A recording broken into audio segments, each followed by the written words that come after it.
শিক্ষাৰ্থীসকলৰ মংগল উৰুলিৰ ধ্বনিৰে গুঞ্জৰিত হ'ল উত্তৰ জালনী প্ৰাথমিক বিদ্যালয়ৰ প্ৰাংগণ।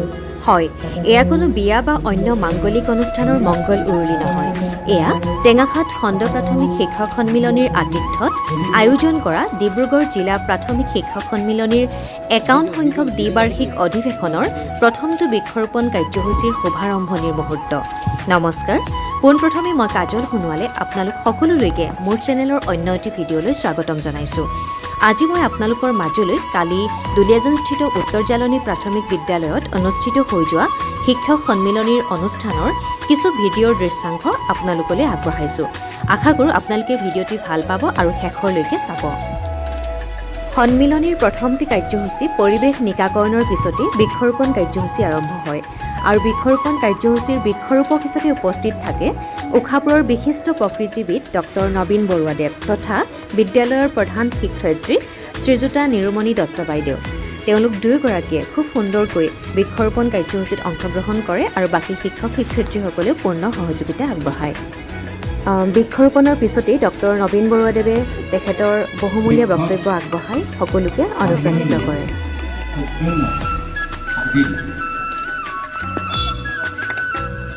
উত্তৰ জালনী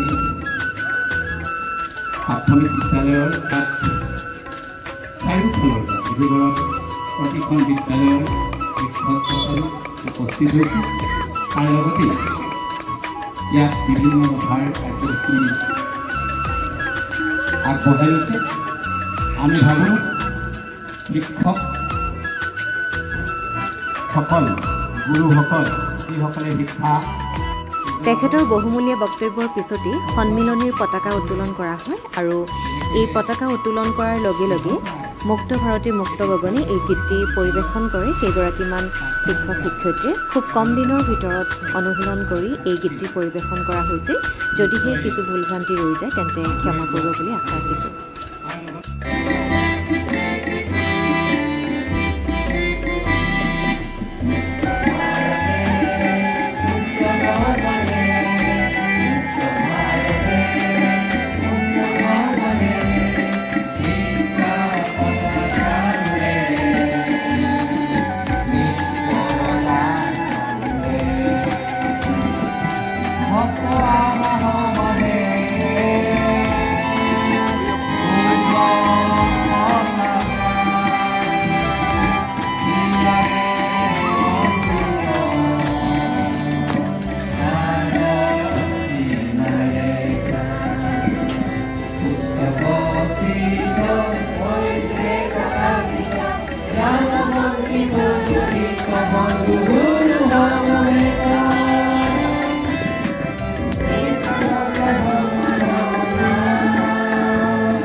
পতাকা উত্তোলনৰ পিছতেই স্মৃতিতৰ্পণ কাৰ্যসূচী আৰম্ভ কৰা হয় আৰু এই স্মৃতিতৰ্পণ কাৰ্যসূচীত অংশগ্ৰহণ কৰে অসম ৰাজ্যিক প্ৰাথমিক শিক্ষক সন্মিলনীৰ সভাপতি শ্ৰীযুতা নীলাক্ষী গগৈ বাইদেউ, লগতে ডিব্ৰুগড় জিলা প্ৰাথমিক শিক্ষক সন্মিলনীৰ সম্পাদক শ্ৰীযুত পংকজ বৰাদেৱ।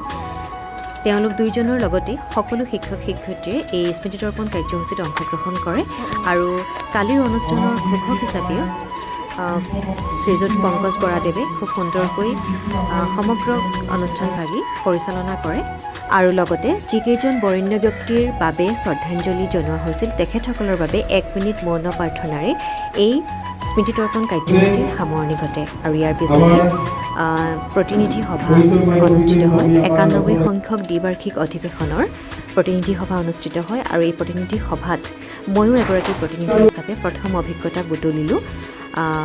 ভিডিঅ'টি মই আপোনালোকৰ বাবে অকণমানহে আগবঢ়াইছোঁ। আশা কৰোঁ আপোনালোকে ভিডিঅ'টি শেষৰলৈকে চাব। ইয়াৰ পিছতে মঞ্চ উদ্বোধন কৰে অসম ৰাজ্যিক প্ৰাথমিক শিক্ষক সন্মিলনীৰ শীৰ্ষক গীতেৰে আৰু এই ক্ষেত্ৰত অনুশীলনত সহায় কৰা শ্ৰদ্ধাৰ এলিন মেছ ডাঙৰীয়াৰ লগতে তেখেতৰ বাদ্যযন্ত্ৰীসকলক অশেষ ধন্যবাদ জ্ঞাপন কৰিছোঁ।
যিসকলে আমাক আচলতে অ আ ক খ লিখিবলৈ শিকাইছিলে সেইসকলৰ মনবোৰ মোৰ এতিয়াও মনত ভাহি উঠে। আমাৰ মানিক গগৈ ছাৰ, আমাৰ নিজৰা বাইদেউ, আমাৰ বহু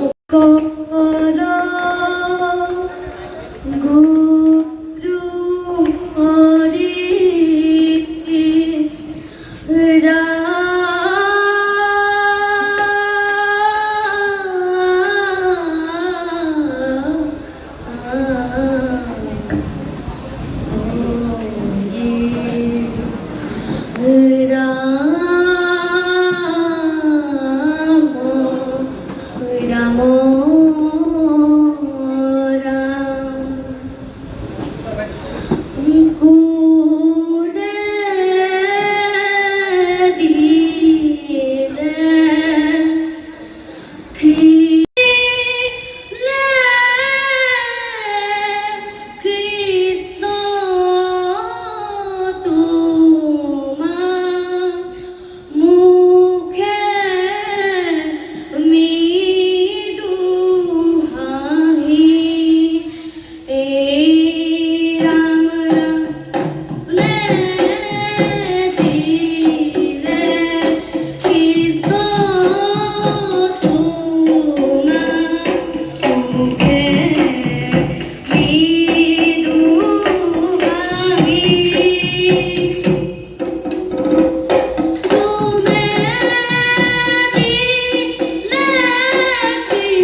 হীৰা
প্ৰতিষ্ঠিত বৰ্তমান যিটো আনুমানিক ফিগাৰ আছে সেই তথ্য মতে যদি ধৰোঁ তেতিয়াহ'লে প্ৰতিখন প্ৰাথমিক বিদ্যালয়ত কোনোবা এখন গাঁৱত হয়তো 3খনকৈ হয়তো প্ৰাথমিক বিদ্যালয় প্ৰতিষ্ঠা হয়।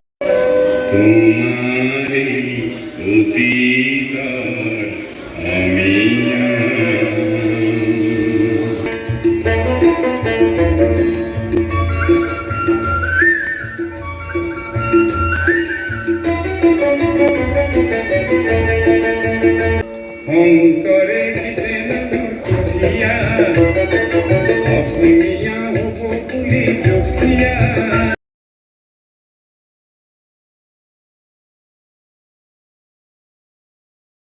আগুৱাই যাব নোৱাৰিম।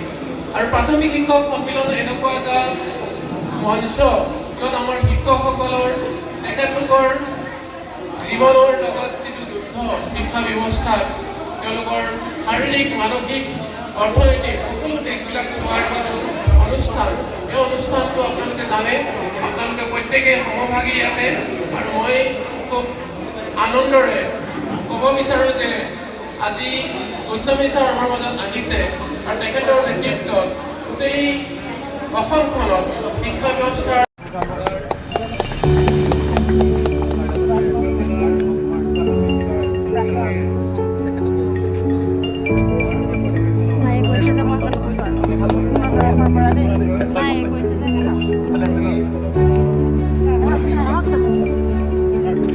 উৎসাহিত কৰা শ্ৰদ্ধাৰ অসম ৰাজ্যিক প্ৰাথমিক শিক্ষক সন্মিলনীৰ সম্পাদক প্ৰধান ৰাতুল চন্দ্ৰ গোস্বামীদেৱক আমি ডিব্ৰুগড় জিলা প্ৰাথমিক শিক্ষক সন্মিলনীৰ তৰফৰ পৰা এটি স্মাৰক, এখনি ফুলাম গামোচা আৰু এটি বৃক্ষৰ পুলিৰে আদৰণি তথা সম্ভাষণ জনোৱা বাবে আমাৰ কৰ্মকৰ্তাসকলে আগবাঢ়িছে।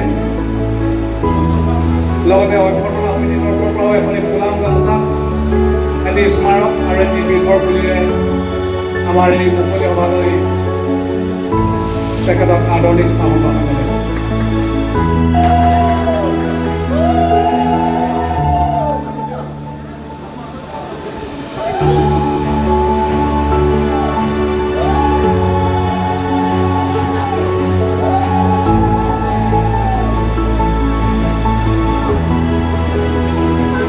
আৰু লগে লগে তেখেতক আহি শুভেচ্ছামূলক বক্তব্য আগবঢ়াবলৈ আমি অনুৰোধ জনাইছোঁ।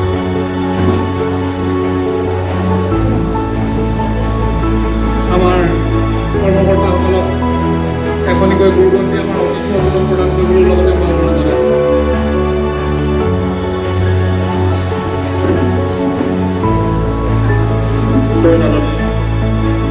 প্ৰাথমিক বিদ্যালয়ৰ প্ৰেক্ষাগৃহত আয়োজন কৰা ডিব্ৰুগড় জিলা প্ৰাথমিক শিক্ষক সন্মিলনীৰ বাৰ্ষিক অধিৱেশনৰ লগত সংগতি ৰাখি আয়োজন কৰা মুকলি সভাত উপস্থিত থকা আমাৰ আটাইৰে শ্ৰদ্ধাৰ প্ৰাথমিক সন্মিলনীৰ কেইবাখনো বাৰ্ষিক সভা মই উপস্থিত থকাৰ সৌভাগ্য লাভ কৰিছোঁ। ইয়াৰ উপৰিও দাস শইকীয়া বহুকেইগৰাকী শিক্ষকৰ দেখাৰে এই গুৰুবন্দী প্ৰকাশ পাইছে। মই ভাবিছোঁ যথেষ্ট সংখ্যক অভিজ্ঞ থকা শিক্ষক, নতুনকৈ শিক্ষকতা আৰম্ভ কৰা শিক্ষক, নবীন প্ৰবীণসকলৰ দেখাৰে বৰ্তমান সময়ৰ শিক্ষা, প্ৰাথমিক শিক্ষা ব্যৱস্থা আৰু আন আন বিকৰণ নিয়াত সন্নিৱিষ্ট হৈছে বুলি মই আশা ৰাখিছোঁ। আৰু আজিৰ এই শুভ ক্ষণত এই গুৰুবন্দী অভিযানৰ হাতেৰে উন্মোচন কৰিবলৈ পাই মই নথৈ আনন্দিত হৈছোঁ। চৰকাৰী বিদ্যালয়ৰ জয়যাত্ৰা সকলোতে অব্যাহত থাকক। এই চৰকাৰী বিদ্যালয়ৰ জয়যাত্ৰা অব্যাহত থাকিলে, প্ৰাথমিক বিদ্যালয়বিলাকৰ জয়যাত্ৰা অব্যাহত থাকিলেহে আমাৰ ভাষাটো জীয়াই থাকিব আৰু আমাৰ মাধ্যমটো জীয়াই থাকিব। গতিকে থকাৰ পিছত 1835 চনত মেকমল চাহাবে শিক্ষা বিষয়ৰ এখন প্ৰতিবেদন দাখিল কৰিছিল। সেই প্ৰতিবেদনখনত মেকমল চাহাবে কৈছিল যে আমি ভুল মানুহ তৈয়াৰ কৰি আছোঁ আৰু কৈছিল যে আমি ইংৰাজী শিকোৱাত মনোনিৱেশ কৰিব লাগে। তেওঁ কৈছিল আমাৰ লক্ষ্য হ'ব লাগে এটা শ্ৰেণী তৈয়াৰ কৰা, যিসকল ৰক্ত আৰু বৰ্ণৰ ভাৰতীয় কিন্তু ৰুচি আৰু মতামত আৰু নৈতিকতা আৰু বুদ্ধিত ইংৰাজ। তেওঁলোকৰ জৰিয়তে স্থানীয় ভাষাসমূহ সমৃদ্ধ কৰি জনতাক প্ৰসাৰ কৰিব লাগিব। এইখন প্ৰতিবেদনতে তেখেতে কৈছিল ভাৰতীয় শিক্ষা ব্যৱস্থা আৰু সাংস্কৃতিক ঐতিহ্য ইমানেই উন্নত যে আমি যদি 1000 বছৰৰ ভাৰতীয় সকলৰ শাসন কৰোঁ তেতিয়াহ'লেও আমি ভাৰতীয় সকলৰ মন মগজুত পৰিৱৰ্তন কৰিব নোৱাৰিম। যদি মন মগজুত পৰিৱৰ্তন কৰিব লাগে তেনেহ'লে এটাই উপায়, সেইটো হ'ল শিক্ষা ব্যৱস্থাটোক ধ্বংস কৰা। ভাৰতীয় শিক্ষা ব্যৱস্থাটোক তাৰ পিছৰ পৰা কেনেকৈ আগবাঢ়িছে আমি নিশ্চয় সকলোৱে অৱগত। ৰাধাকৃষ্ণনৰ প্ৰতিবেদনৰ পৰা স্বাধীনতাৰ পিছত ৰাধাকৃষ্ণনৰ প্ৰতিবেদনৰ পৰা কোঠাৰী আয়োগৰ কমিশ্যনৰ পৰা আৰম্ভ কৰি শেহতীয়াকৈ ৰাষ্ট্ৰীয় শিক্ষানীতিলৈকে আৰু এতিয়া আদৰ্শ বিদ্যালয়লৈকে যিটো যাত্ৰা, এই যাত্ৰাটোক আমি সকলোৱে অৱগত। আৰু লগে লগে আৰু দুগৰাকী অতিথি আমাৰ মাজত উপস্থিত হৈছে। তেখেতসকলকো আমি আমাৰ প্ৰধানেৰে আমি তেখেতক আদৰণি কথা সম্ভাষণ জনাইছোঁ বিচাৰিছোঁ।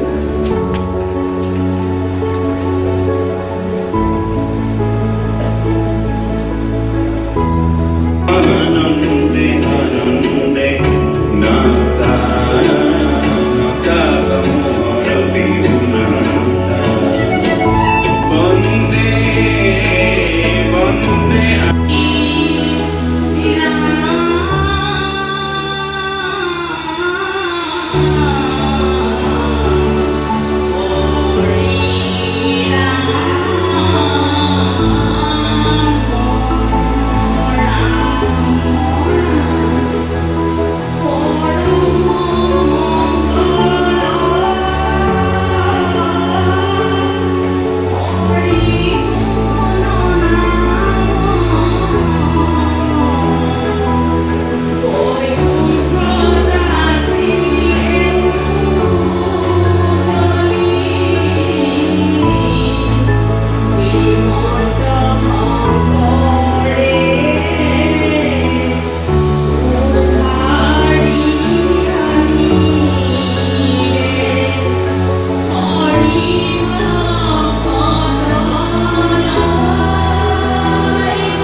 বৰণ সুন্দৰ আছে।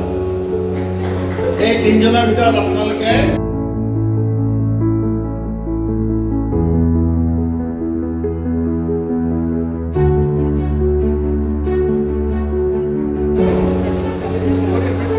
এয়া আমাৰ সৌভাগ্য অসম চৰকাৰৰ কেবিনেট মন্ত্ৰী শ্ৰীযুত ৰামেশ্বৰ তেলী ডাঙৰীয়া তেখেতে উপস্থিতিয়ে আমাক যথেষ্ট উৎসাহিত কৰিছে আৰু আমি তেখেতক এটি স্মাৰক লগতে এখনি ফুলং গামোচা আৰু বৃক্ষৰ পুলিয়ে আদৰণি জনাইছোঁ আৰু এটি চমুকৈ শুভেচ্ছামূলক বাৰ্তা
ভিডিঅ'টি শেষলৈকে চোৱাৰ বাবে সকলোকে ধন্যবাদ জনাইছোঁ আৰু অজানিতে ৰৈ যোৱা ভুলত্ৰুটিৰ বাবে ক্ষমা মাৰ্জনা বিচাৰিছোঁ আৰু শেষত মোৰ এই চেনেলটোত এনেধৰণৰ ভিডিঅ' পাই থাকিবৰ বাবে সকলোকে পুনৰবাৰ লাইক শ্বেয়াৰ আৰু ছাবস্ক্ৰাইব কৰিবলৈ অনুৰোধ জনাইছোঁ। ধন্যবাদ।